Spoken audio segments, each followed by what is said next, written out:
insisted was their life's calling. My son Tommy has always marched to the beat of his own weird little drum. When he turned 10, he came into the kitchen one morning, dead serious, and said, "I've figured out what I'm going to do with my life." I braced myself. He goes, "I'm going to be a professional stick collector." I laughed, thought it was a joke. Then he added, "But not just any sticks, letter sticks." "What? Sticks that look like letters of the alphabet?" he explained like it was obvious. "I'm going to find all 26. And with that, he disappeared into the woods behind our house for the next several hours. He came back with arms full of crooked twigs and branches, held one up and said, "This is an R." It looked like an L that had seen some trauma. I didn't say anything, just nodded and watched him march into the garage. That's where the collection began. He sorted them into rows, labeled each stick with masking tape and a Sharpie. C, J, M, Q. Half of them looked like sticks to me, but he saw the whole alphabet. I told my wife it was a phase. She told me to stop being judgmental. Fair. Every day after school, Tommy would head into the woods and come back with more sticks. Our garage started to smell like a forest. We had bins labeled by font. One bin was just labeled lowercase, sorta. Things escalated when parent-teacher conferences rolled around. His teacher pulled me aside and said, "So, Tommy's been,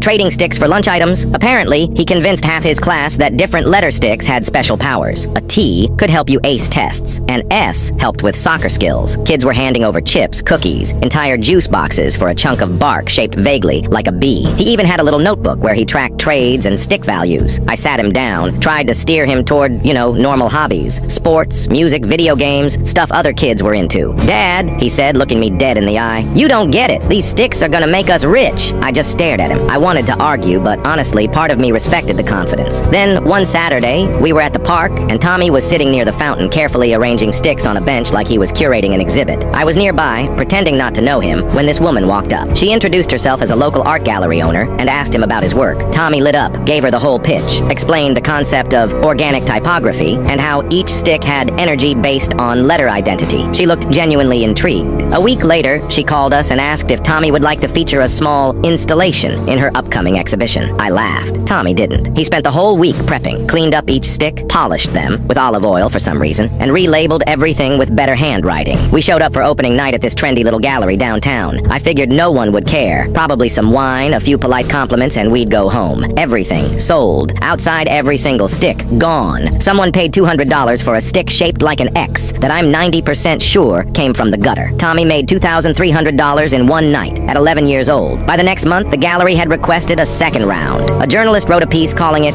Minimalist Eco Art that challenges our relationship with language. He got 2 more invites from galleries out of state. Now he's 16, runs a full-on sustainable art business out of our garage, which he now refers to as his studio, and he's been featured in 3 different art and design magazines. He has a website, a P.O. box, and a booking calendar. Universities have already started emailing about scholarships.